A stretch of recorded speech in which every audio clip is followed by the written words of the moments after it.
Megan Reynolds pulled into the driveway of the small blue house she shared with her grandmother. Her shoulders ached after a 16-hour double shift at Lakeside General Hospital. At 22, she was the youngest nurse on staff, but what she lacked in experience, she made up for in dedication. "Gran. I'm home," Megan called as she stepped through the front door. The familiar scent of cinnamon and old books greeted her. Eleanor Reynolds sat in her favorite rocking chair on the porch, her knitting needles moving slowly between her fingers. At 78, she still maintained the elegant posture and warm smile that Megan remembered from her childhood. "There's my girl," Eleanor said, setting aside her yarn. "You look exhausted, dear." "I'm fine, just hungry." Megan kissed her grandmother's forehead. "What are you making?" "A scarf for Dr. Wilson. That man never dresses warm enough for Connecticut winters." Eleanor's blue eyes twinkled. "There's leftover chicken pot pie in the fridge." Megan heated up dinner and brought 2 plates to the small dining table. She watched her grandmother carefully. Eleanor had been moving slower lately, taking longer to catch her breath after climbing the porch steps. "How was your day?" Megan asked, trying to keep the worry from her voice. Eleanor started to answer but suddenly clutched her chest. Her face paled as she struggled to breathe. "Gran." Megan was immediately at her side. "What's wrong?" "Nothing, dear," Eleanor wheezed. "Just a little short of breath." Megan didn't believe her for a second. "We're seeing Dr. Wilson tomorrow." No arguments. The next morning, they sat in Dr. Wilson's office. The cardiologist had been their family doctor for decades, his kind eyes now filled with concern as he examined Eleanor's test results. "I don't like what I'm seeing, Ellie," he said, using the nickname from their 50 years of friendship. "Your heart condition has progressed significantly." Megan gripped her grandmother's hand. "What does that mean, exactly?" Dr. Wilson removed his glasses. "Eleanor has a rare condition called restrictive cardiomyopathy. The heart muscle is stiffening, making it harder to pump blood effectively." "Can it be treated?" Megan asked, her nursing training kicking in even as fear gripped her chest. "Yes, but she needs a specialized procedure." Dr. Wilson hesitated. "It's complex and expensive." "How expensive?" Eleanor asked quietly. "The surgery itself, plus the specialized care afterward." Dr. Wilson wrote a number on a prescription pad and slid it across the desk. Megan stared at the figure, $500,000. "That's with everything included," Dr. Wilson said gently. "I know it's overwhelming. Our insurance won't cover it, will they?" Megan asked, already knowing the answer. Dr. Wilson shook his head. "It's considered experimental for patients over 75. The drive home was silent. Once Eleanor had gone to rest, Megan sat at the kitchen table with her laptop, looking at their finances. Her student loans from nursing school totaled $87,000. Their modest savings account held just $12,463. The house had a second mortgage taken out years ago when Eleanor had raised Megan after her parents' car accident. Megan closed the laptop and pressed her palms against her eyes, fighting back tears. How could she possibly find $500,000? Even with overtime shifts and picking up extra work, it would take years to save that amount. Years her grandmother didn't have. That night, Megan sat on the edge of her bed, holding the framed photo of her parents. They'd died when she was 7, leaving Eleanor to raise her alone. "I don't know what to do," she whispered to their smiling faces. "She gave up everything for me, and now when she needs me most." Megan's tears fell silently in the darkness of her bedroom. She couldn't let her grandmother hear her crying. Eleanor had always been the strong one, supporting Megan through every hardship. Now it was Megan's turn to be strong. Tomorrow she would call the hospital's financial assistance office. She would look into medical loans, charity programs, anything that might help. There had to be a way. She would find it. Because losing Eleanor wasn't an option. Not when Megan still had breath in her body to fight. Megan spent the next week in a desperate search for money. Each morning before her shift, she called another hospital asking for extra hours. Each afternoon, she visited another bank about loans. Each evening, she applied for assistance programs online until her eyes burned. Every door closed in her face. "I'm sorry, Ms. Reynolds. You're already working maximum hours allowed. With your debt-to-income ratio, we can't approve this loan. This program has a 6-month waiting list for consideration." Friday afternoon, Megan dragged herself into the nurse's break room, collapsing into a chair. Her supervisor, Linda Martinez, a no-nonsense woman in her 50s, sat down across from her. "You look terrible," Linda said bluntly. "Thanks," Megan replied, too exhausted for politeness. Linda studied her. "What's going on? And don't say, nothing, because I've been a nurse for 30 years. I know when someone's drowning." Megan's carefully constructed composure cracked. She told Linda everything: Eleanor's condition, the surgery cost, the dead ends at every turn. When she finished, Linda was quiet for a long moment. Then she leaned forward. "I might have something. It's not ideal, but the pay is triple your normal rate." Megan straightened. "I'll take anything. Private nursing position. In-home care for a terminal patient." Linda hesitated. "But there's a reason it pays so well. The patient is difficult." "Difficult how?" "Nathaniel Blackwood." Megan blinked. Everyone in Connecticut knew that name. Tech billionaire, creator of the AI systems that revolutionized everything from healthcare to transportation. He has pancreatic cancer. Stage 4. Doctors gave him 6 months, 3 months ago. Linda sighed. He's gone through 7 nurses in the past month. None lasted more than 2 weeks. Why? He's brilliant, rich, and absolutely unbearable, Linda said flatly. But he needs 24-hour care, and his money is good. Very good. Megan calculated quickly. Triple her salary might let her save enough for a down payment on Eleanor's surgery, maybe convince the hospital to work with her on a payment plan. "I'll do it," she said. Linda handed her a folder. "Talk to his team first. Don't rush into dash." Megan's phone rang. The hospital's number flashed on screen. "Ms. Reynolds? It's Dr. Wilson. Your grandmother was brought in 20 minutes ago. She collapsed at the grocery store." The world tilted sideways. Megan dropped the folder and ran. At the hospital, Eleanor lay pale against white sheets, an oxygen mask covering her face. Dr. Wilson stood by the monitors, his expression grave. "Her heart is failing faster than we anticipated," he said quietly.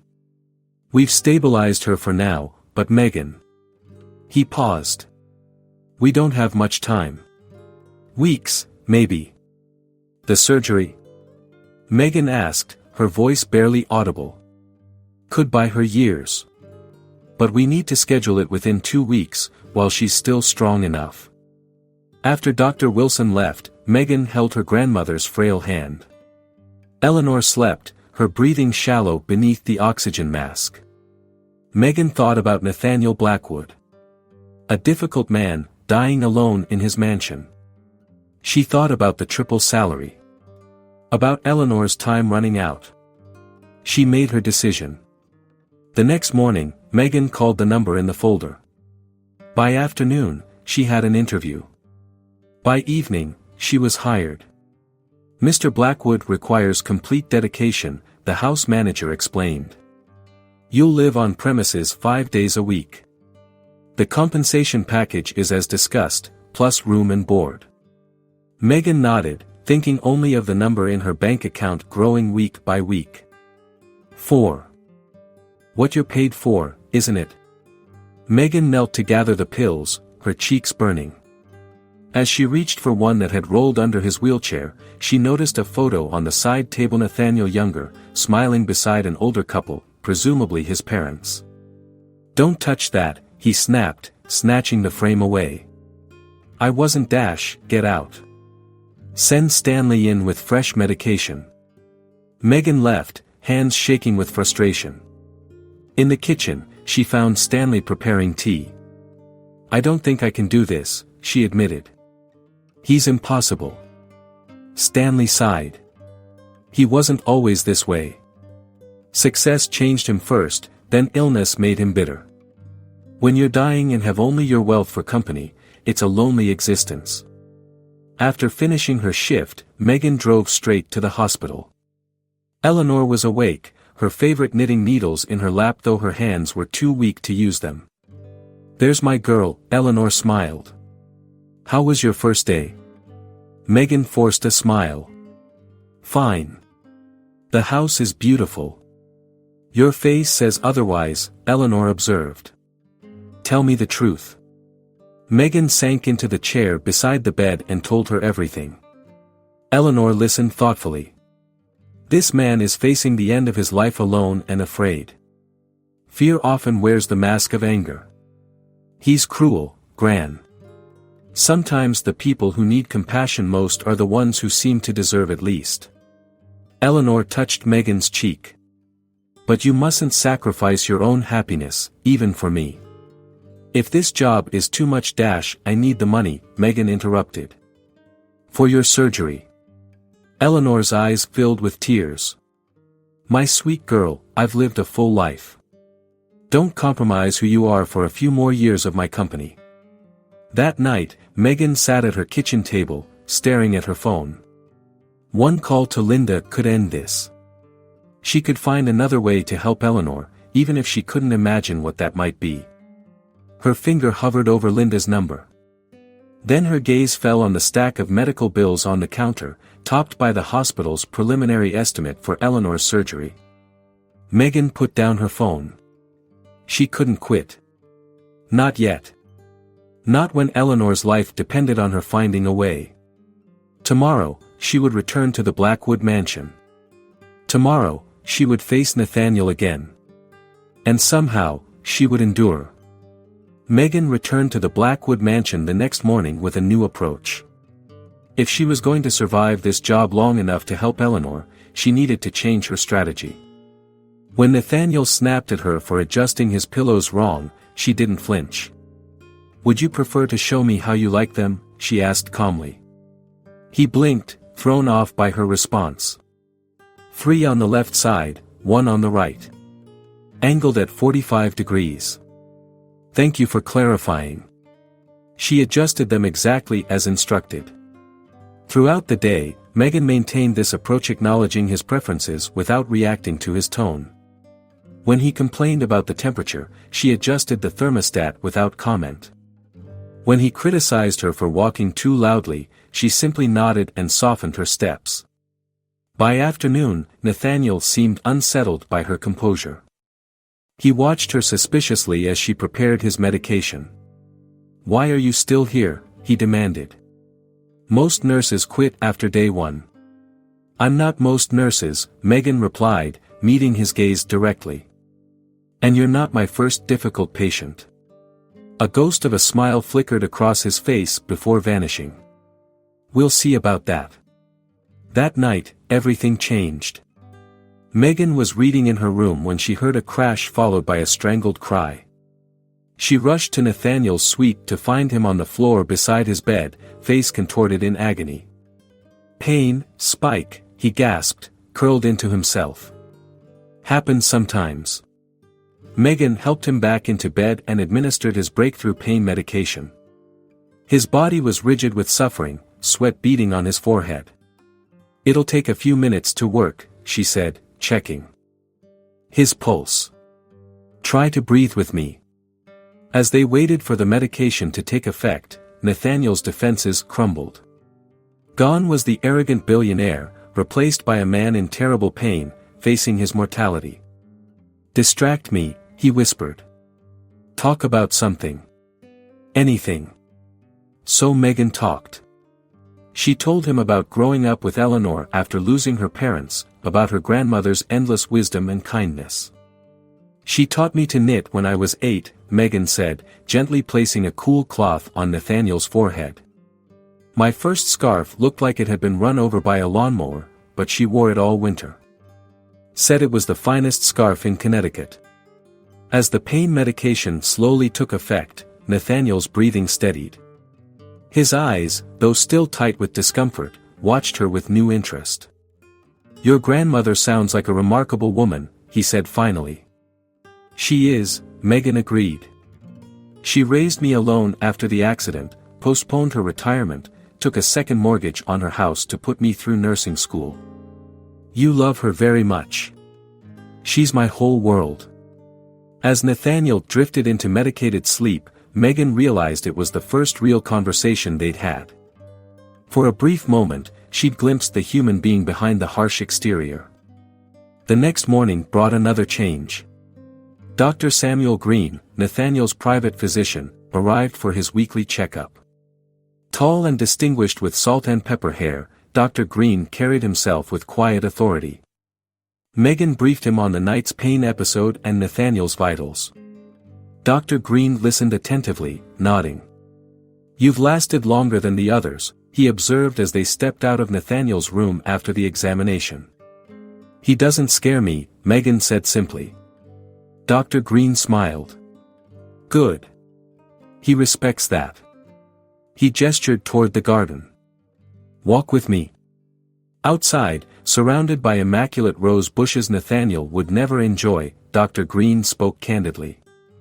Nathaniel Blackwood built an empire worth billions, but he's dying alone. No family visits, no friends call. Just his lawyer, his staff, and medical personnel paid to be here. What happened to his family? Megan asked. His parents died years ago. He has a younger brother, Thomas, but they haven't spoken in 20 years. Dr. Green sighed. Nathaniel chose his company over everything else. By the time he realized what he'd lost, bridges were burned beyond repair. That's sad, Megan said quietly. Indeed. But what's truly tragic is that he's given up. Dr. Green looked directly at her. There are experimental treatments that might extend his life or at least improve its quality. He refuses them all. Why? He says, what's the point? A man who fought ruthlessly for success his entire life no longer believes anything is worth fighting for. Dr. Green paused. But something's different this week. He's actually taking his medications properly. And this morning, he asked about your grandmother. Megan's eyebrows rose in surprise. Whatever you're doing, keep doing it, Dr. Green advised. You might be the first person in years who's managed to reach him. After Dr. Green left, Megan returned to Nathaniel's room with a fresh perspective. The bitter, angry man in the wheelchair wasn't just a difficult patient, he was someone who had lost his way long before illness struck. Dr. Green seems to think highly of you, Nathaniel remarked as she adjusted his fore. He's concerned about you, Megan replied. We both are. Nathaniel scoffed, but without his usual venom. Save your concern. Just do your job. I intend to, Megan said firmly. All of it including making sure you're comfortable, not just physically, but emotionally too. For once, Nathaniel had no sharp retort.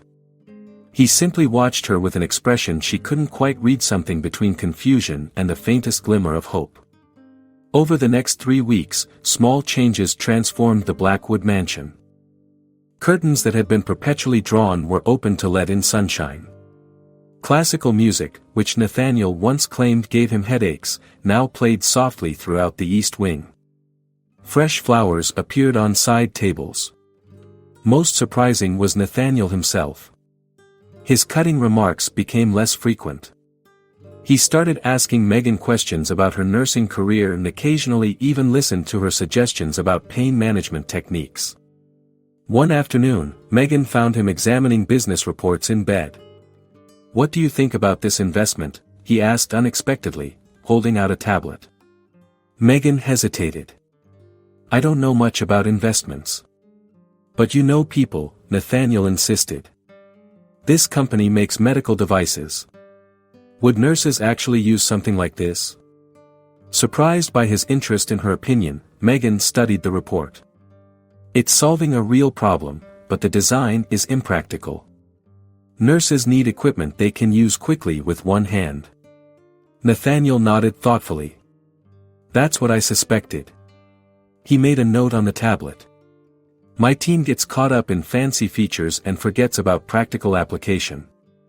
Later that week, Megan was dusting the bookshelves in Nathaniel's study when she discovered a collection of family photographs hidden behind business awards. One showed a young Nathaniel with his arm around a teenage boy who shared his strong jawline and intelligent eyes. Thomas, she guessed. What are you doing? Nathaniel's voice startled her. He'd wheeled himself silently into the doorway. I'm sorry, I was just cleaning. Megan carefully replaced the photo. To her surprise, Nathaniel wheeled closer and picked up the frame. We were at our lake house in Maine. Thomas had just won a sailing competition. His voice softened with memory. He always was better on the water than me. You must have been proud of him, Megan said gently. Nathaniel's expression hardened again. He put the photo back, this time facing outward. That was a lifetime ago. Though the moment passed quickly, Megan recognized it as significant. The ice around Nathaniel Blackwood was slowly melting. On Friday evening, Megan was preparing to leave for her weekend off when her phone rang. It was the hospital. Ms. Reynolds. Dr. Wilson here. Your grandmother's had another episode. She's stable now, but her condition is deteriorating faster than we anticipated. Megan leaned against the wall, her knees weak. How much time does she have? Without surgery? A week, maybe 2. We need to schedule the procedure immediately. But I don't have enough saved yet, Megan whispered, panic rising in her throat. I understand your financial concerns, but we can't wait any longer. Eleanor's heart simply won't hold out. After hanging up, Megan sank to the floor of her room, overwhelmed.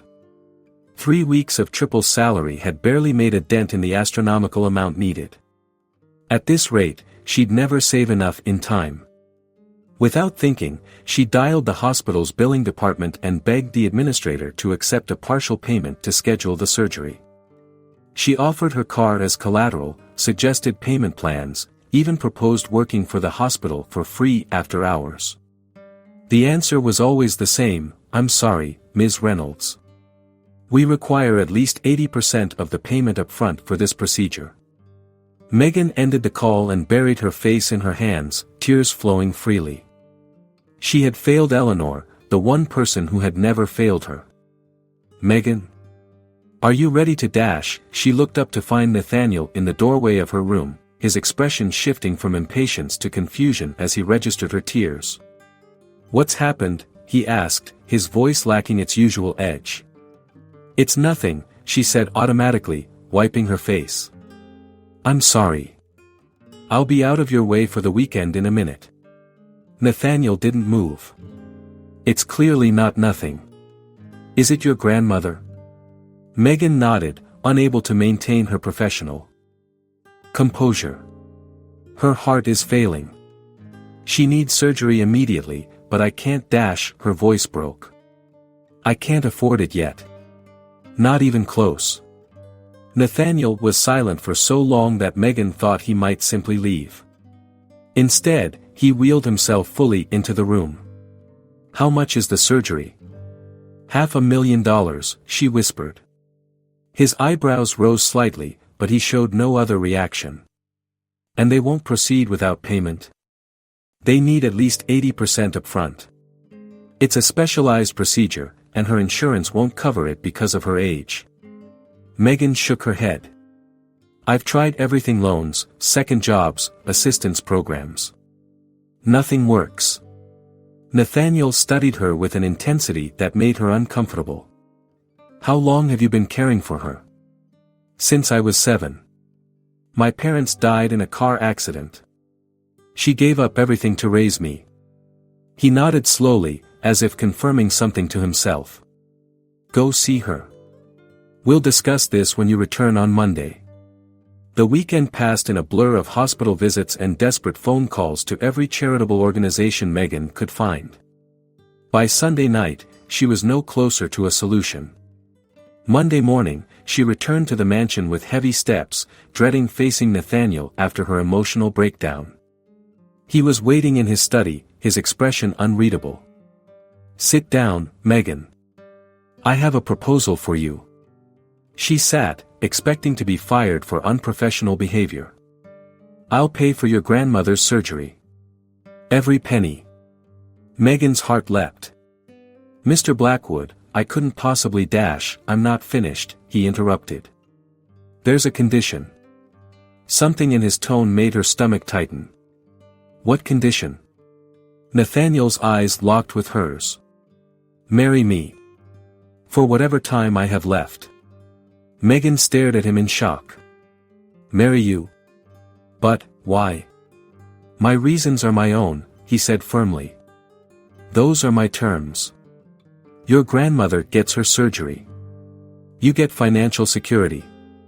All you have to do is wear my ring until I die. The world seemed to tilt beneath Megan's feet. She stood up abruptly. That's insane. I won't be bought. Anger replaced shock. Is that what you think of me? That I'd sell myself? I think you'd do anything to save your grandmother, Nathaniel replied calmly. As I would have done anything to save my mother, had I recognized what mattered before it was too late. No. Megan shook her head vehemently. No. Find someone else to play your sick games.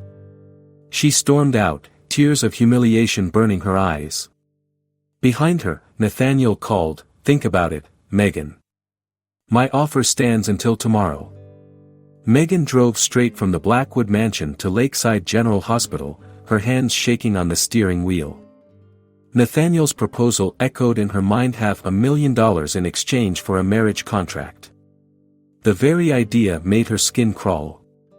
I won't be bought, she whispered to herself, pulling into the hospital parking lot. Inside, she marched directly to the financial aid office. The representative's sympathetic expression quickly turned apologetic as she reviewed Eleanor's case. I wish I could help, Ms. Reynolds. But our assistance program can only cover 15% of a procedure this specialized. Next, Megan tried the bank across the street, then a credit union downtown. Both loan officers gave her the same answer. Without collateral or a co-signer with substantial assets, they couldn't approve such a large loan. Desperate, she called a realtor about selling her grandmother's house. Even in a rush sale, the property would only bring about $180,000 after paying off the existing mortgage, the agent explained. By late afternoon, Megan sat in the hospital cafeteria, staring blankly at a cold cup of coffee. She had tried everything: charity organizations, medical crowdfunding websites, even inquiring about medical tourism options in countries with lower healthcare costs. Nothing came close to covering the surgery in time. She took the elevator to Eleanor's floor. Outside the room, Dr. Wilson intercepted her. Megan, he said gently, we need to talk. He guided her to a quiet corner. Your grandmother's latest test results aren't good. Her heart function is down to 18%. We need to operate next week at the absolute latest. Next week? Megan's voice cracked. But I know it's sooner than we discussed, Dr. Wilson said. But if we wait any longer, she might not be strong enough to survive the procedure. Inside the room, Eleanor was awake, knitting with trembling hands. The simple scarf she was working on had several dropped stitches, but she smiled when she saw Megan. There you are, she said, her voice thin but warm. Come tell me about your day. Megan sat beside the bed, forcing a smile. Nothing exciting. How are you feeling? Like I could run a marathon, Eleanor joked, then coughed. When she caught her breath, she studied Megan's face. What aren't you telling me? Nothing, Gran. Just tired. Eleanor reached for Megan's hand. You're working too hard at that mansion. Is he still giving you trouble? No, he's different now. Better. Good. Eleanor nodded. Everyone deserves kindness at the end. Megan stayed until Eleanor fell asleep, then drove home in a daze. The house felt empty and cold. She wandered from room to room, looking at the life she and Eleanor had built together: faded furniture, handmade quilts, shelves of books they'd shared. On the mantel sat the only photo of her parents on their wedding day. Beside it was a picture of 7-year-old Megan with Eleanor at the beach, taken just months after the accident. Eleanor had been in her 60s then, suddenly responsible for a traumatized child. She had never complained, never made Megan feel like a burden. I can't lose you, Megan whispered to the photograph. That night, she barely slept. Nathaniel's proposal haunted her. It was insulting, degrading, and yet, it was also Eleanor's only chance. At dawn, Megan made her decision. With heavy steps, she drove back to the Blackwood mansion. Stanley opened the door, surprise evident on his face. Ms. Reynolds? We weren't expecting you until later. I need to see Mr. Blackwood. Stanley led her to the study where Nathaniel sat reviewing documents. He looked up, his expression carefully neutral. You've returned. I have conditions, Megan said without preamble. We'll draw up a contract with a lawyer of my choosing. The money goes directly to the hospital, not to me. There will be a prenuptial agreement stating I receive nothing beyond the payment for my grandmother's surgery. Nathaniel studied her, his fingers steepled under his chin. Go on. This will be a marriage on paper only. I'll continue as your nurse, nothing more. Megan struggled to keep her voice steady. And nobody, especially my grandmother, can know the real arrangement. Agreed to all, Nathaniel said simply. My lawyer will contact yours today. The funds will be transferred as soon as the paperwork is signed. Megan's shoulders sagged with a mixture of relief and resignation. Why are you doing this? Really? For a moment, something vulnerable flickered in Nathaniel's eyes. Perhaps I'm tired of dying alone. 3 days later, Megan stood in a judge's office wearing the only formal dress she owned. Nathaniel sat in his wheelchair beside her, thinner than ever in an expensive suit. The ceremony took less than 5 minutes. No music, no flowers, no celebration, just legal words binding them together. Stanley and Dr. Green served as witnesses, along with Nathaniel's stone-faced lawyer. When the judge pronounced them husband and wife, Nathaniel slipped a platinum band onto Megan's finger. It felt cold and heavy. That afternoon, Megan received confirmation from the hospital. The payment had been received in full. Eleanor's surgery was scheduled for Monday. Thank you, Megan said quietly to Nathaniel as they returned to the mansion. He nodded once, his expression unreadable. We both got what we wanted. But as she unpacked her belongings in what was now officially her room in her husband's house, Megan wondered exactly what she had done. How would she explain her sudden marriage to Eleanor? What would happen when Nathaniel's condition worsened? And how would she live with herself knowing she had essentially sold her name, if not her body? That night, alone in her room, Megan finally broke down. The stress of the past weeks, Eleanor's condition, Nathaniel's proposal, her desperate decision overwhelmed her. She sobbed into her pillow, hoping no one would hear. What would you do if you were in Megan's place? Sometimes, the hardest decisions in life are those that test our deepest values. If this story is touching your heart, subscribe to the channel so you don't miss the next chapter of this emotional journey. The day after the wedding, Megan woke to find her face splashed across the local news website. Tech billionaire Nathaniel Blackwood weds young nurse. The article speculated about their whirlwind romance and Megan's fortunate position as potential heir to the Blackwood fortune. I'm so sorry, Stanley said, placing a cup of tea beside her laptop. Mr. Blackwood's lawyer tried to keep it quiet, but someone at the courthouse must have leaked the information. Megan closed the laptop with a sigh. It's okay. I knew it might become public. She spent the morning at the hospital with Eleanor, who was being prepped for her surgery the following day. Megan had crafted a careful half-truth. She'd received an unexpected bonus from her employer who had been moved by Eleanor's situation. He must be a very generous man, Eleanor said, squeezing Megan's hand. I'd like to thank him someday. Megan nodded, guilt tightening her throat. Maybe when you're stronger. When she returned to the mansion that evening, Stanley met her at the door, his usually composed face tight with concern. Mr. Blackwood has a visitor. His brother, Thomas. He saw the news. Megan could hear raised voices from the study before she even reached the door. A nurse half your age? A man's voice, similar to Nathaniel's but stronger, echoed down the hallway. What the hell are you thinking? My personal life is none of your business, Thomas. It hasn't been for 20 years. It becomes my business when you're clearly being manipulated. For God's sake, Nate, you're dying. She knows that. She's after your money. Megan froze outside the door, her heart pounding. Through the crack, she could see Thomas Blackwood tall and broad-shouldered where Nathaniel was now frail, his dark hair showing distinguished streaks of silver. The family resemblance was unmistakable. My wife is not a gold digger, Nathaniel said, his voice ice-cold. Thomas laughed bitterly. Your wife? You've known her what, a month? I didn't come here after all this time to watch some opportunistic girl take advantage of you. Then why did you come? Nathaniel demanded. Because despite everything, you're still my brother. Thomas's voice cracked slightly. When I saw that news story, I thought I don't know what I thought.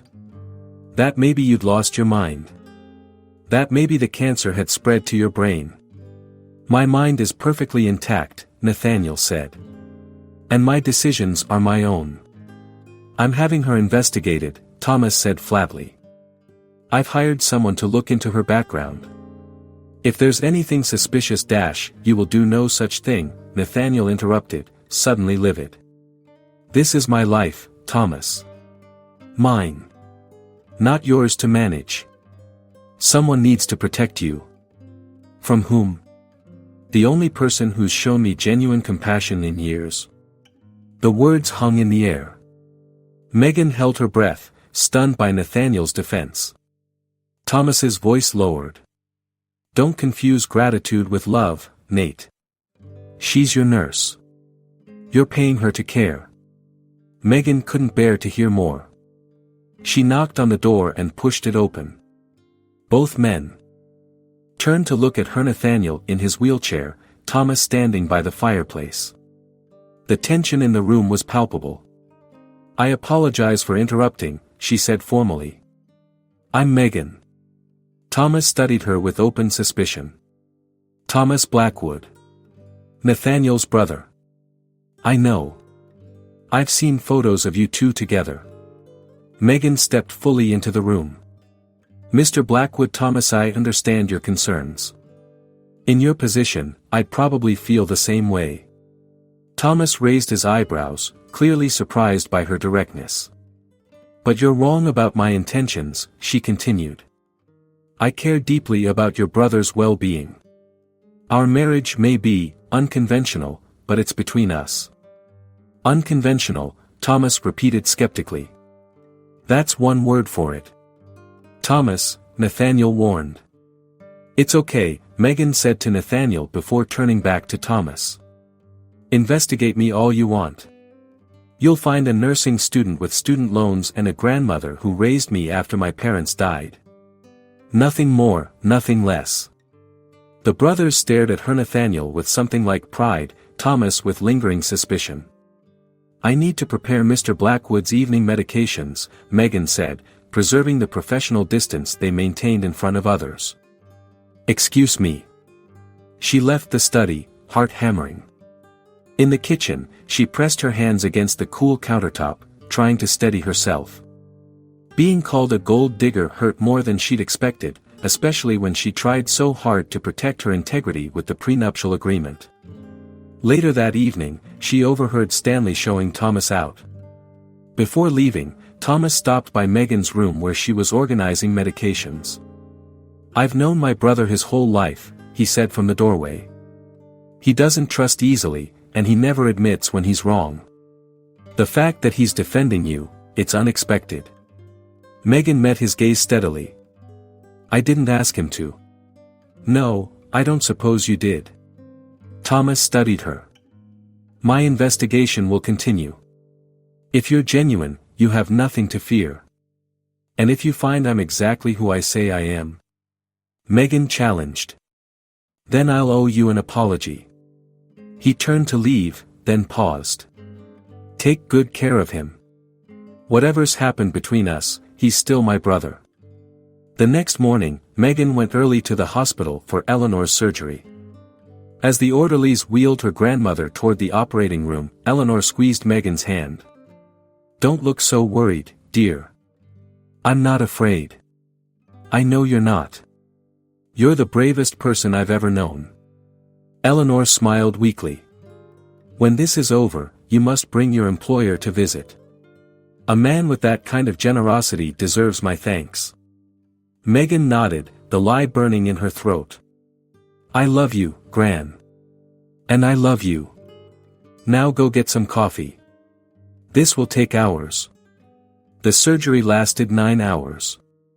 Dr. Wilson emerged looking tired but pleased. "Everything went well. Better than expected, actually. She's strong for her age." Relief flooded through Megan. She texted Nathaniel the news, a simple message: "Surgery successful. Thank you." His reply came moments later: "I'm glad. Take all the time you need with her." That night, as Megan dozed in a chair beside Eleanor's recovery room, her phone buzzed with a news alert. The headline made her stomach drop: "Blackwood marriage raises questions. Who is the new Mrs. Blackwood?" A gossip columnist had dug into her background, painting her as an opportunistic social climber who had, conveniently, positioned herself as Nathaniel's nurse before becoming his wife. The article ended with a quote from an anonymous source claiming that Nathaniel had been vulnerable and easily manipulated due to his illness. Megan knew immediately who the source was. Thomas Blackwood had fired the first shot in what promised to be a long battle. And she was caught in the crossfire. For the next week, Megan divided her time between the hospital and the Blackwood mansion. Eleanor was recovering well, already sitting up in bed and knitting again with steady hands. At the mansion, Megan tended to Nathaniel, whose condition remained stable but fragile. She had just finished helping Nathaniel with his physical therapy exercises when Stanley appeared at the door. "Mr. Blackwood, you have a visitor." His formal tone held a note of warning. "Ms. Victoria Pierce." Nathaniel stiffened visibly. "Victoria? Here." Before he could say more, a striking woman in her 40s swept into the room. Tall and elegantly dressed, with honey blonde hair and sharp green eyes, she moved with the confidence of someone used to commanding attention. "Nate, darling." She bent to kiss Nathaniel's cheek, ignoring his stunned expression. "When I heard the news, I had to come see for myself." "What news, Victoria?" Nathaniel asked, his voice carefully controlled. "Why, your illness, of course." Her perfect features arranged themselves into an expression of concern. "And then this sudden marriage. I've been so worried about you." Her gaze shifted to Megan, assessing her from head to toe. "And you must be the new Mrs. Blackwood." "How, lovely." "Megan Reynolds," she replied evenly, extending her hand. "Nathaniel's wife." Victoria's handshake was brief and cool. "Victoria Pierce. Nate and I go way back, don't we, darling?" "Victoria was my fiancée," Nathaniel explained to Megan, his expression unreadable. 20 years ago. "Ancient history," Victoria said with a practiced laugh. "Though I've always regretted how things ended between us." Megan recognized the predatory gleam in Victoria's eyes. If you'll excuse me, I need to prepare Nathaniel's medication. Stanley can show you to the sitting room. Oh, but I've only just arrived, Victoria protested.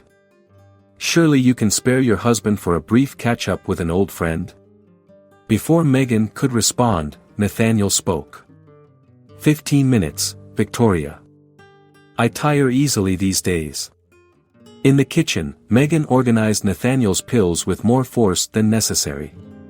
Stanley joined her, setting a tea tray. Ms. Pierce left Mr. Blackwood and his first company failed, he said quietly. Before the success, before the billions. She became engaged to a rival CEO within 2 months. And now she's back, Megan observed. How convenient. Indeed. The vultures circle when they smell money. Stanley's usually proper demeanor slipped, revealing genuine concern. Be careful around her, Mrs. Blackwood. She's quite determined. After Victoria finally left, promising to return soon, Nathaniel seemed exhausted. Megan helped him to bed, noticing his hands trembled more than usual. She was the reason for your falling out with Thomas, wasn't she? Megan asked gently. Nathaniel looked surprised. How did you know? The timing. 20 years ago.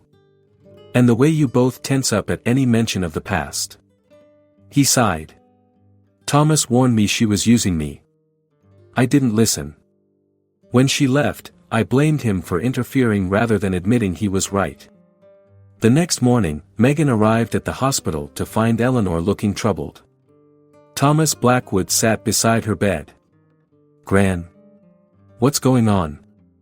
Megan asked, her heart racing. Eleanor's eyes were filled with hurt and confusion. This gentleman says he's Nathaniel Blackwood's brother. He's been telling me some very disturbing things, Megan. Thomas stood, his expression grim. I thought your grandmother deserved to know where her surgery money really came from. Megan struggled to keep her composure. Mr. Blackwood, this is inappropriate. My grandmother is recovering from major surgery. She deserved the truth, Thomas insisted. About your marriage of convenience. Eleanor looked at Megan with tears in her eyes. Is it true? Did you marry this man for my surgery money?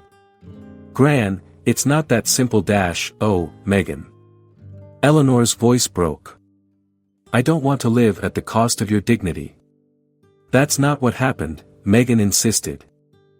Glaring at Thomas. May I speak with my grandmother alone, please? After Thomas left, Megan sat beside Eleanor's bed, struggling to explain. I work for Nathaniel. We've grown close. When he heard about your condition, he wanted to help. By marrying you? Eleanor asked incredulously. A man you've known for weeks. A dying man. It was his way of ensuring I'd be provided for after he's gone, Megan improvised desperately. He's not as cold as people think. Eleanor shook her head. I raised you to be independent, to never rely on a man for security. And now you've tied yourself to someone you barely know. I care about him, Gran. Do you love him? The question hung in the air. Megan couldn't lie to Eleanor, not about something so important. I don't know. But I respect him, and we have an understanding. Eleanor turned away. I need time to process this, Megan. Please, just give me some space. Devastated, Megan returned to the mansion to find Nathaniel in his study, watching a local news program. On screen, Victoria Pierce smiled warmly at the reporter. Nathaniel and I have maintained a special connection over the years, she was saying. I've always regretted our separation, and now with his illness, well, I just want to be there for him during this difficult time. The reporter nodded sympathetically. And what about his recent marriage? Victoria's smile never faltered. I think anyone close to Nathaniel has concerns about the timing. A young nurse with financial troubles suddenly becoming Mrs. Blackwood? It raises questions about influence and vulnerability.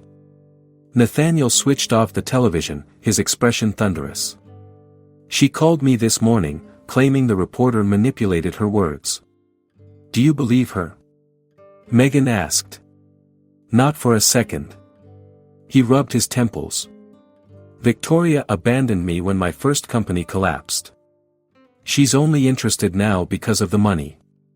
Like me, according to her. Nathaniel looked up sharply. You're nothing like her. Megan sank into a chair. Thomas told Eleanor everything. About our arrangement. She's heartbroken, thinking I sold myself. Nathaniel's face softened with genuine regret. I'm sorry. That was never my intention. I know. Megan fought back tears. But now the two people who matter most to me both believe the worst. Before Nathaniel could respond, Stanley entered with Megan's phone. Excuse me. The hospital called. Your grandmother is asking for you. They say it's urgent. Fear gripped Megan's heart as she rushed back to the hospital. Had Eleanor's condition worsened from the stress? But when she arrived, Dr. Wilson met her with puzzlement. Your grandmother's fine medically. But she's quite upset. She's insisting on being discharged tomorrow, against medical advice. In the hospital room, Eleanor sat determinedly upright. I won't accept charity that comes at such a price, Megan. I'm going home. Gran, please be reasonable. You need post-operative care. Then I'll hire a nurse with my own money. I'll sell the house if I have to. Eleanor's voice softened. I love you too much to watch you sacrifice your future this way. As Megan drove back to the mansion, her phone buzzed with a news alert. Her heart sank as she read the headline, Exclusive, Eleanor Reynolds' medical records reveal pre-existing condition before Blackwood marriage. Somehow, Victoria had obtained confidential medical records suggesting that Megan had known about Eleanor's condition before meeting Nathaniel, painting her as a calculating schemer who had targeted a wealthy, dying man to pay for her grandmother's care. The truth, twisted into something ugly, was now public knowledge. And Megan had no idea how to fight back. Megan sat in her car outside the Blackwood mansion, staring at the news article on her phone. How had Victoria gotten Eleanor's medical records? Who would have violated patient confidentiality this way? The implications were devastating, not just for her reputation, but for Eleanor's trust in her. When she finally entered the mansion, she found Nathaniel's lawyer in the study, speaking urgently with him. We can file for invasion of privacy, the lawyer was saying. These records were clearly obtained illegally. Do it, Nathaniel ordered. He looked up as Megan entered. We're addressing the situation. It doesn't matter, Megan said hollowly. The damage is done. Everyone in town thinks I manipulated you. My grandmother refuses the surgery money. It's over. Nothing is over, Nathaniel insisted. Robert, give us a moment.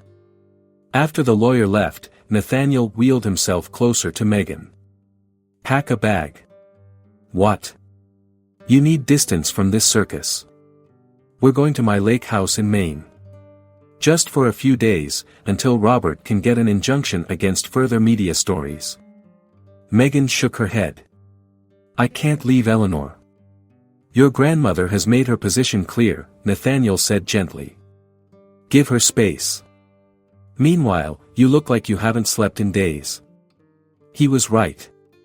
Between caring for Eleanor, tending to Nathaniel, and now dealing with the media fallout, Megan was exhausted. The thought of escaping, even briefly, was tempting. What about your treatments? She asked. Dr. Green will accompany us. Stanley too. Nathaniel's expression softened. Please, Megan. Let me do this for you. The next morning, they flew to Maine on Nathaniel's private jet. The lake house, despite Nathaniel's description of it as a simple retreat, was a stunning cedar structure nestled among pine trees on a private shoreline. For the first time in weeks, Megan slept deeply, lulled by the sound of lapping waves. She woke to find Stanley had prepared breakfast on the deck overlooking the lake. "Mr. Blackwood is having his treatment with Dr. Green," Stanley informed her. He asked not to be disturbed until noon. Megan spent the morning walking along the private beach, breathing in the pine-scented air. The constant pressure that had been crushing her chest seemed to ease slightly. When she returned, she found Nathaniel on the deck, a blanket over his legs despite the warm day. His treatment always left him chilled and weakened. "You look better," he observed as she sat beside him.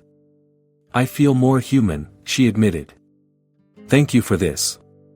They sat in comfortable silence, watching a pair of eagles soaring over the lake. Finally, Nathaniel spoke. "Why did you become a nurse?" The question surprised her. In all their time together, he'd never asked about her career choice. "After my parents died, I spent a lot of time in hospitals. Eleanor had health issues, even then milder, but still concerning." Megan watched the sunlight dancing on the water. "The nurses were the ones who made everything bearable. They explained things in ways I could understand, brought me juice boxes, sat with me when Eleanor was having tests."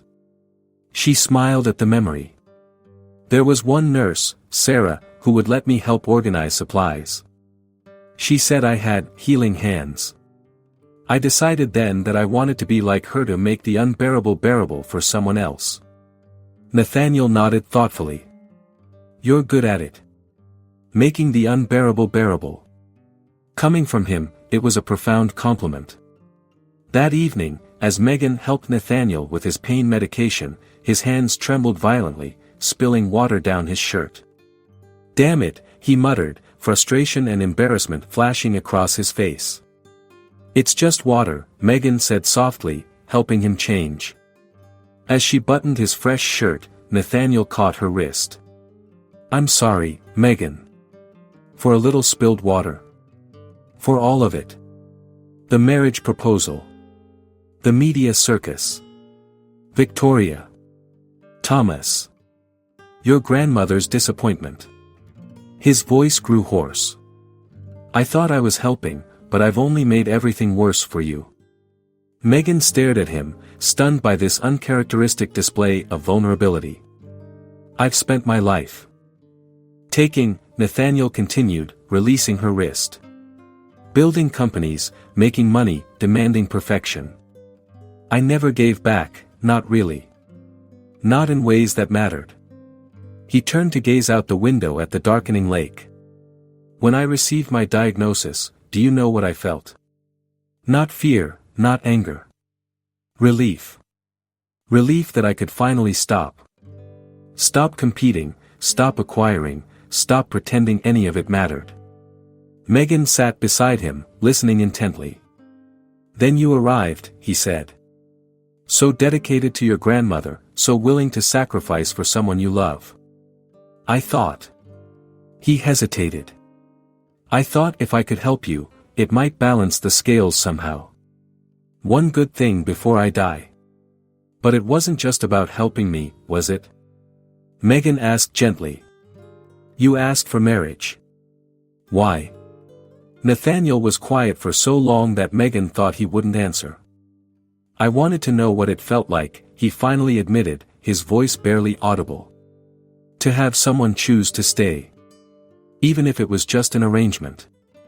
The raw honesty of his confession struck Megan to her core. Behind the arrogant billionaire, behind the bitter patient, was simply a man facing death alone, carrying the weight of his regrets. "My parents died instantly in the crash," Megan said softly. "No goodbyes, no last words. Sometimes that feels like a mercy. Other times, it feels like the cruelest part." She took Nathaniel's hand, surprised at her own boldness. "You have time. Time to make amends, to say what needs saying. To Thomas, you mean? Among others." She hesitated. "What really happened between you?" Nathaniel sighed deeply. "We were raised by a father who pitted us against each other constantly. Only one Blackwood could succeed, he'd say. When my first company was struggling, Thomas warned me about Victoria's true intentions. I refused to listen. When she left me for my competitor, I was too proud to admit Thomas was right. And that was it. 20 years of silence over one argument. No. The company failed shortly after. I was in debt, desperate. Thomas offered me a loan from his trust fund. I took the money, but as soon as I achieved success with my next venture, I paid him back with interest and cut all ties. Nathaniel's voice filled with self-loathing. I couldn't stand the thought that I'd needed his help. Pride, Megan observed. The deadliest sin, Nathaniel agreed. And the most expensive. The days at the lake house stretched into a week. Each evening, Megan and Nathaniel talked about their lives, regrets, and fears. He told her about building his empire, the innovations he'd created, the rivals he'd crushed. She shared stories of Eleanor, nursing school struggles, patients who had touched her life. Gradually, Megan began to see Nathaniel not as her difficult patient or her convenient husband, but as a complex, flawed human being capable of both remarkable selfishness and surprising generosity. On their last night in Maine, Nathaniel had a pain episode worse than any Megan had witnessed. For hours, she sat beside him, applying cool compresses to his forehead, administering medication, monitoring his vital signs. When the pain finally subsided enough for him to speak, he looked at her with clear eyes. "I'm afraid, Megan," he whispered. "Not of dying, exactly. Of leaving nothing worthwhile behind." In that moment, something shifted between them.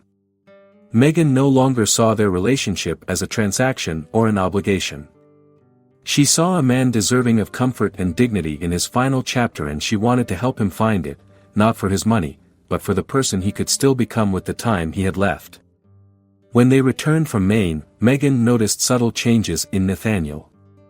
He began asking Stanley to open the curtains earlier each morning. He requested his meals in the sunroom rather than his bedroom. Small shifts, but significant for a man who had been retreating from life. Encouraged by this progress, Megan started introducing simple pleasures he had long abandoned. She brought fresh flowers from the garden and placed them where he could see them from his bed. She played music from his vintage record collection, albums untouched for years. "You're turning my mausoleum into a home," Nathaniel remarked one afternoon as Megan arranged sunflowers in a vase. "It was always a home," she replied. "Just a forgotten one." One morning, Megan convinced Nathaniel to have breakfast on the terrace overlooking the estate grounds. As the sun rose over the trees, painting the sky in brilliant oranges and pinks, Nathaniel watched in quiet wonder. "When was the last time you saw a sunrise?" Megan asked. "I can't remember," he admitted. "Years, probably. Some things are worth waking up for." As Nathaniel's physical strength continued to decline, his spirit seemed to strengthen.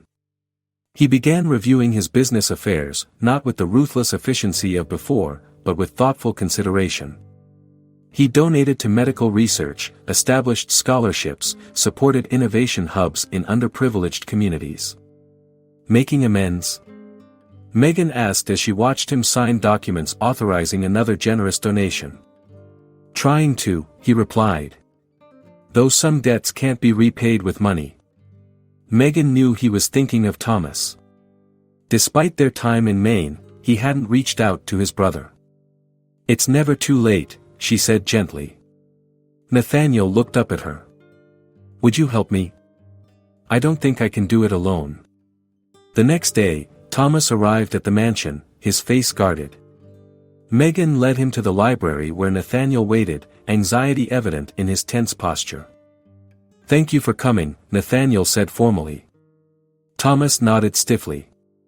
Megan said it was important. An uncomfortable silence stretched between them. Megan moved to leave, but Nathaniel caught her hand. "Please stay," he said softly. Thomas watched this interaction with surprise. "You really do care for him," he said to Megan, realization dawning in his eyes. "I do," she answered simply. Her honesty seemed to break some invisible barrier. Thomas sat across from his brother, the defensive edge leaving his posture. "I've been unfair to you," he said to Megan. "I assumed the worst." With good reason, she acknowledged. "It looked suspicious." "Why did you agree to his proposal?" Thomas asked directly. "The truth." Megan looked at Nathaniel, who nodded his permission.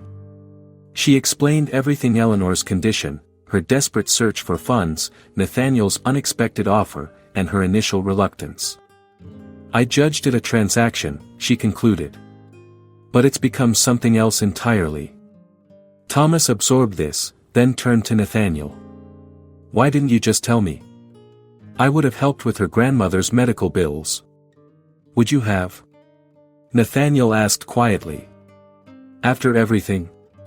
The question hung between them, heavy with 2 decades of estrangement. "Yes," Thomas said firmly. "You're my brother, Nate. That never changed, even when we weren't speaking." What followed was a painful but necessary conversation. Old wounds were reopened, examined, and finally allowed to begin healing. Their father's manipulations, Victoria's betrayal, Nathaniel's pride, Thomas's resentment, all were laid bare. "I was wrong," Nathaniel admitted, the words clearly difficult for him. "About Victoria. About pushing you away. About so many things." Thomas's eyes glistened. "I was wrong too. I could have tried harder to reach you. Pride runs in the family, it seems." By the time Thomas left, the brothers hadn't resolved everything, but they had made a start. They agreed to weekly dinners, a chance to rebuild what had been broken. That night, Nathaniel seemed lighter despite his physical decline. "Thank you," he told Megan, "for making that possible." Just as things were improving, disaster struck. Victoria Pierce appeared on a local news program, brandishing what she claimed were Eleanor's complete medical records. These show that Eleanor Reynolds was diagnosed months before Megan ever met Nathaniel, Victoria said smoothly. She deliberately sought employment with a terminal billionaire to solve her financial problems. The reporter looked appropriately shocked. "Are you suggesting this marriage was premeditated?" "The timeline speaks for itself," Victoria replied. "Poor Nathaniel is being manipulated in his vulnerable state." The story spread like wildfire through Lakeside Haven. When Megan went to visit Eleanor the next day, neighbors who had once greeted her warmly now turned away. At the grocery store, conversations stopped when she entered the aisles. Eleanor herself had seen the news. "Is it true?" she asked when Megan visited. "Did you know about my condition before taking the job with Mr. Blackwood?" "Of course not, Gran. The timing, it's just coincidence. Victoria Pierce is twisting everything." Eleanor looked doubtful. "I don't know what to believe anymore, Megan. I need time." Devastated, Megan returned to the mansion. Thomas was there, discussing legal options with Nathaniel. "We can sue for defamation," Thomas insisted. "The medical records were obtained illegally." "That won't change public opinion," Nathaniel pointed out. "The damage is done." Seeing Megan's expression, both men stopped talking. "Eleanor doesn't believe me," she said numbly. "My own grandmother thinks I planned all this." Thomas approached her awkwardly. "For what it's worth, I don't. Not anymore." He hesitated. "Victoria contacted me before going to the media, tried to get me to join her intervention for Nathaniel. When I refused, she became unpleasant. She's always been vindictive," Nathaniel said. "But this is beyond anything I expected." That evening, as Megan helped Nathaniel prepare for bed, he seemed unusually contemplative. "Do you regret it?" he asked suddenly. "Our arrangement?" Megan paused in adjusting his pillows. "Sometimes," she admitted honestly. "When people look at me like I'm a criminal. When Eleanor can't meet my eyes." She sat on the edge of his bed. "But then I think about what we've accomplished together. Eleanor's surgery was successful. You've reconnected with Thomas. You're making peace with your past. She smiled faintly. So no, I don't regret it. Not really. Nathaniel took her hand, his grip weaker than before but still warm. I have a confession, he said quietly. I could have just given you the money. The marriage was unnecessary. Megan stared at him, stunned. I was selfish, he continued. I told myself I was helping you, but the truth is, I was helping myself. I wanted someone by my side at the end. Someone who might eventually care, even a little.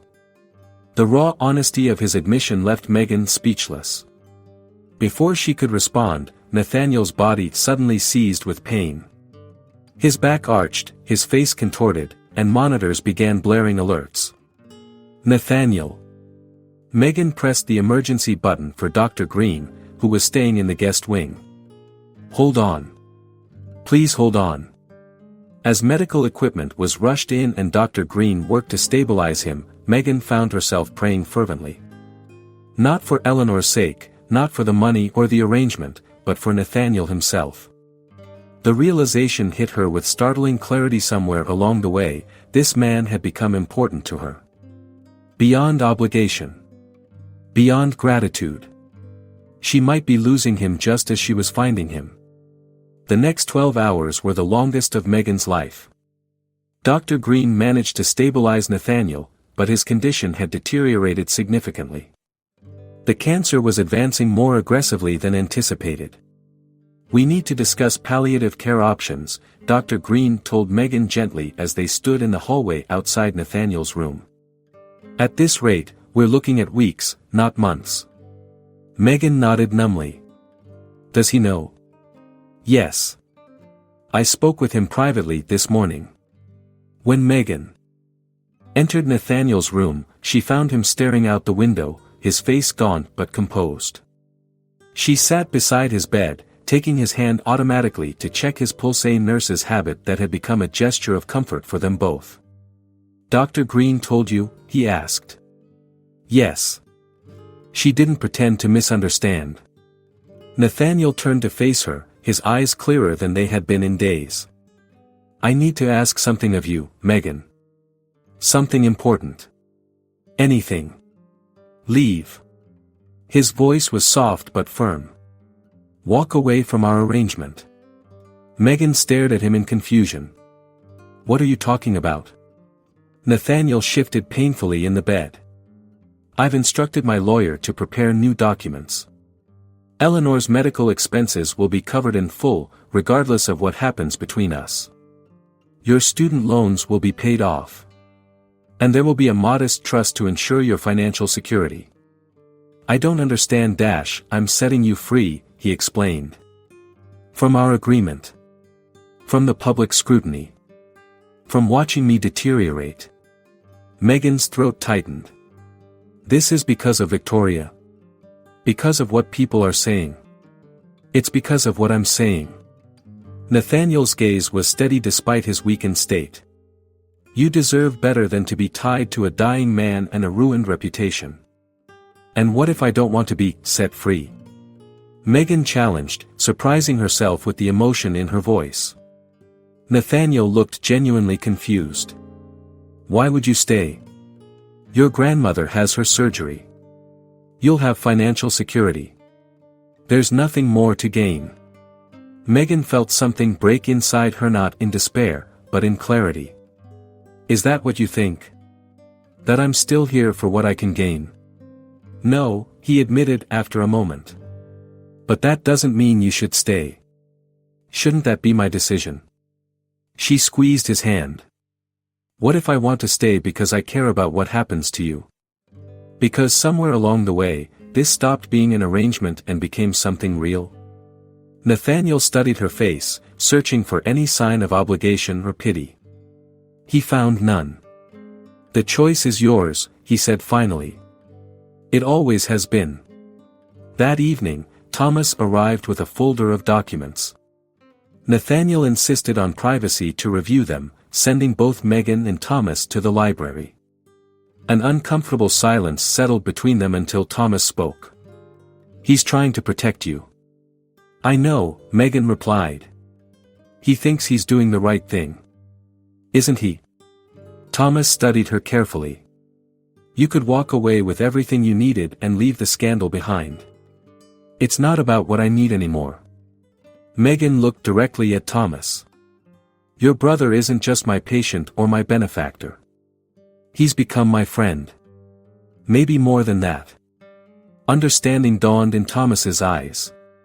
"You've fallen in love with him." The words hung in the air. Megan hadn't allowed herself to name the feeling, but hearing it spoken aloud crystallized the truth she'd been avoiding. "I don't know if it's love," she said honestly. "But I know I can't leave him now. Not like this." Thomas nodded slowly. "He doesn't believe anyone could choose him for himself, not for his money or what he can provide. Our father made sure of that." "Then he's wrong," Megan said simply. When they returned to Nathaniel's room, he held out a signed document. "It's done.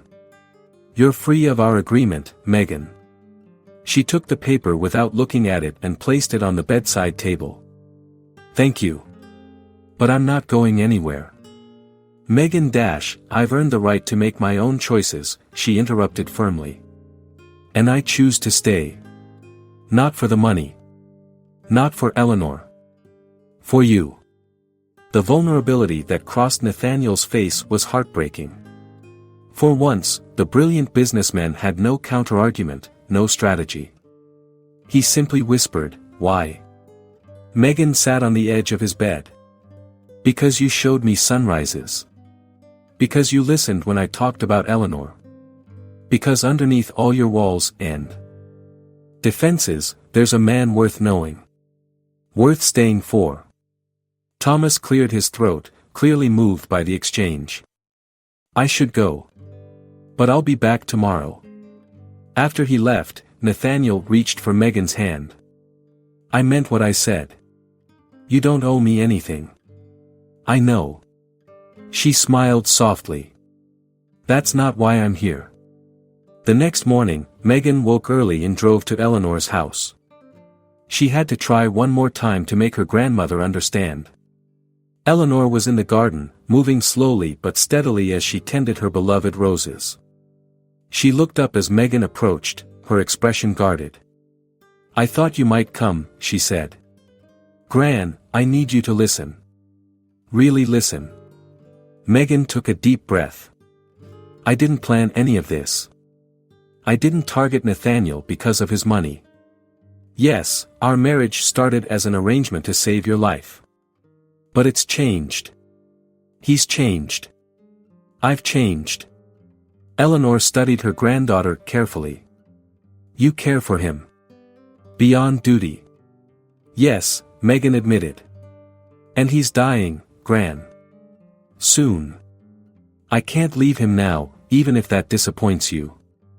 Eleanor's expression softened. "Oh, my dear girl.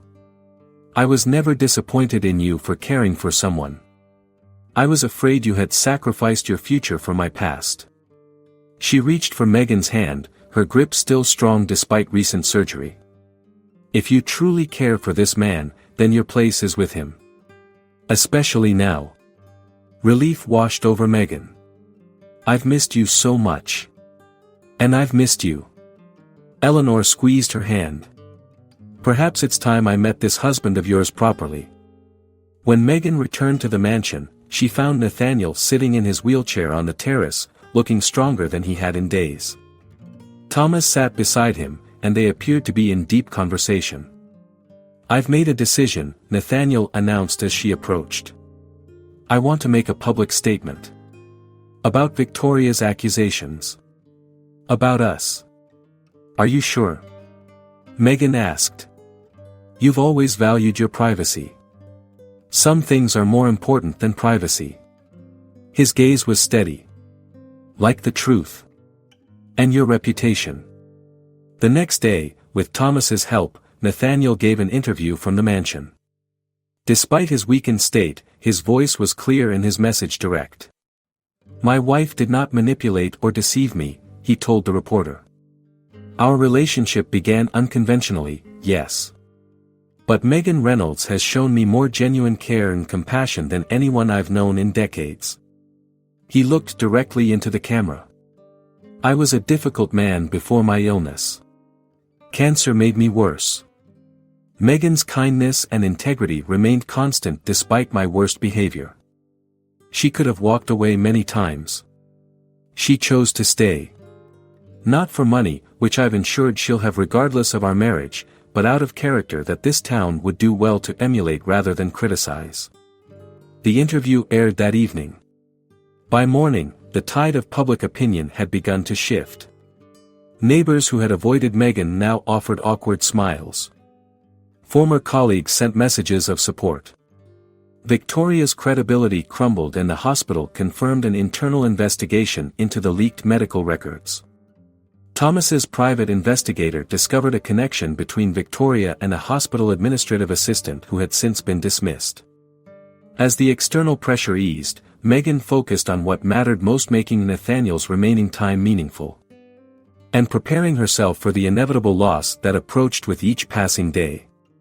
3 days after Nathaniel's public statement, Eleanor visited the Blackwood mansion for the first time.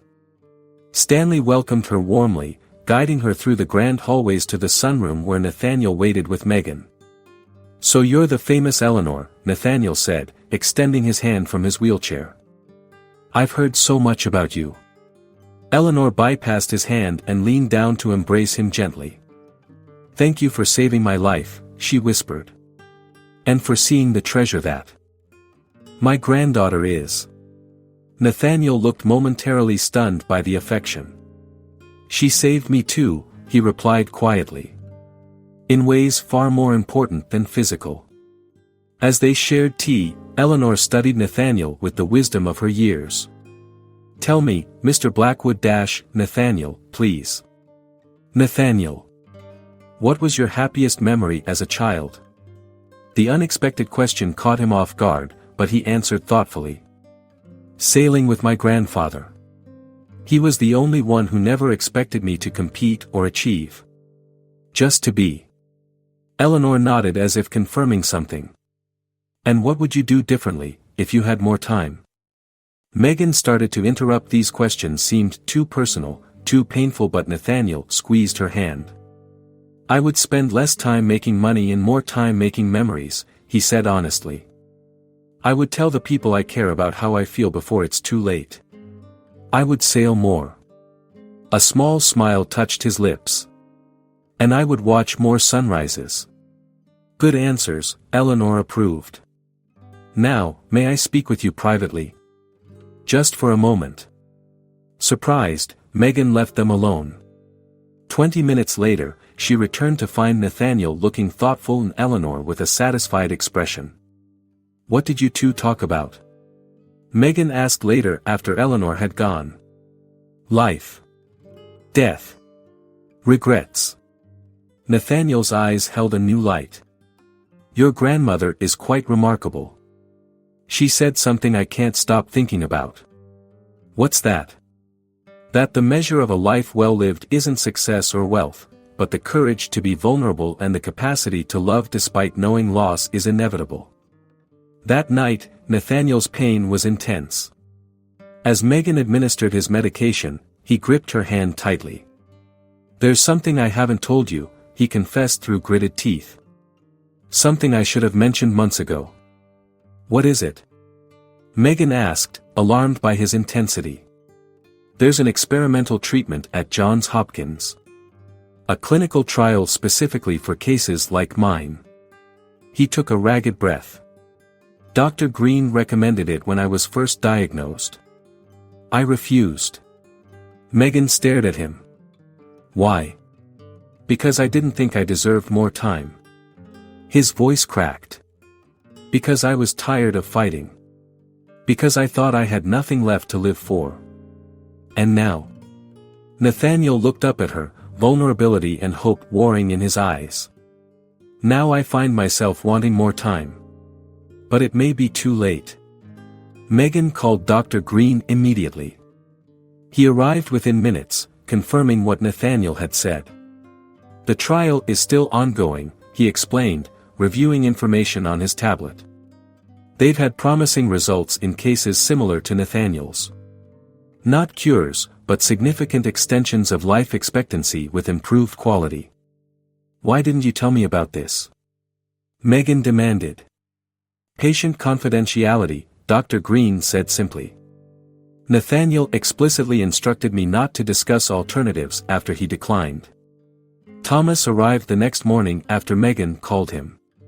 Together with Dr. Green, they reviewed the clinical trial data. The treatment is brutal, Dr. Green warned. Intensive immunotherapy combined with targeted radiation. The side effects can be severe. But there's a chance. Thomas asked. About a 40% response rate in patients with Nathaniel's specific markers. Those who respond see an average of 18 additional months, sometimes more. Eleanor, who had insisted on being included in the discussion, spoke firmly. If there's even a small chance, you must try, Nathaniel. Not just for yourself, but for those who love you. Her gaze encompassed Megan and Thomas. Nathaniel looked overwhelmed by the realization that he now had people who genuinely wanted him to fight for his life. I'll make the calls, Dr. Green said, recognizing the decision in Nathaniel's eyes. Within 48 hours, Nathaniel was admitted to Johns Hopkins. The treatment protocol was as grueling as Dr. Green had warned. Megan stayed by. Nathaniel sighed through fevers, nausea, and pain so intense it left him gasping. Through it all, Thomas and Eleanor took turns supporting them both. Thomas handled business matters and brought updates from the foundation Nathaniel had established to help others with catastrophic medical expenses. Eleanor brought homemade meals that Nathaniel could rarely eat but that sustained Megan during the long hospital vigils. 2 months into treatment, the first scans showed a modest response. The tumors weren't growing. Some appeared to be shrinking slightly. It's working. Nathaniel asked the oncologist, afraid to hope. You're responding, the doctor confirmed cautiously. It's not a miracle, but it's definitely positive. We'll continue the protocol and monitor closely. That night, as Nathaniel slept peacefully for the first time in weeks, Megan stood by the hospital window, watching the city lights. Thomas joined her, offering coffee. He's the most stubborn man I've ever known, Thomas said.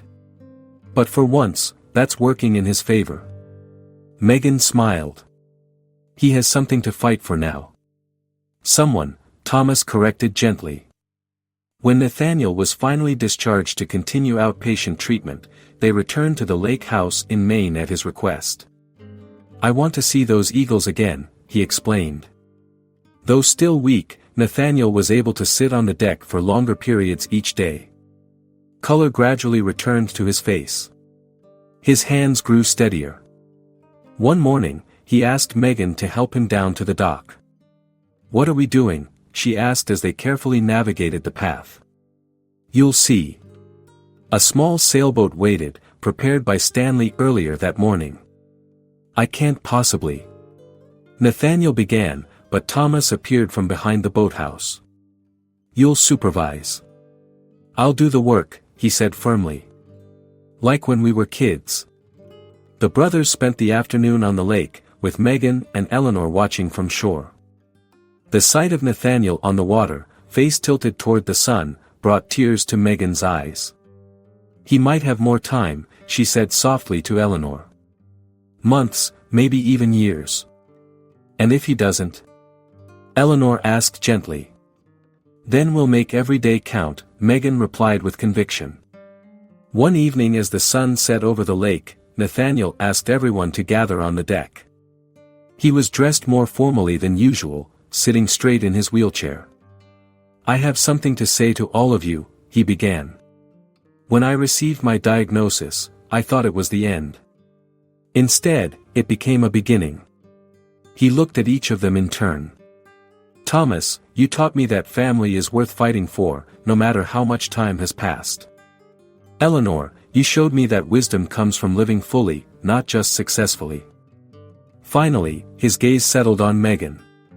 And you, Megan. You came into my life because of a business arrangement, but you stayed out of choice. You saw value in me when I had forgotten it myself. Nathaniel reached into his pocket and withdrew a small velvet box. Our first wedding was a contract. I'm asking now, with whatever time we have, whether it's months or years, will you marry me again? This time for love. This time, our story is coming to an end. Thank you for joining us on this emotional journey. If this story touched your heart, please leave a like, share it with someone special, and tell us in the comments, which moment of this story moved you the most. Your interaction helps us continue bringing inspiring stories like this one. Megan took the box with trembling hands. Inside was a simple ring with a small sapphire the color of the lake at sunrise. Yes, she whispered. 1,000 times yes. 2 weeks later, they held a small ceremony by the lake. Eleanor sat in the front row, beaming with pride. Thomas stood as best man.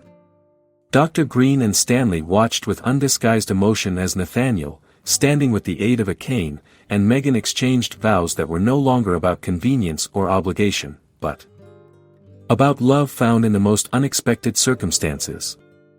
That evening, Nathaniel, Megan, and Eleanor sat on the deck watching the sunset. Dr. Green approached with an envelope in hand. Your latest results, he said, offering it to Nathaniel. Nathaniel looked at the envelope for a long moment. Whatever time we have, he said, taking Megan's hand, I've already received more than I ever deserved. Megan smiled at him, remembering Eleanor's wisdom. It's not how much time we have that matters, but how we choose to live each moment. Eleanor nodded approvingly.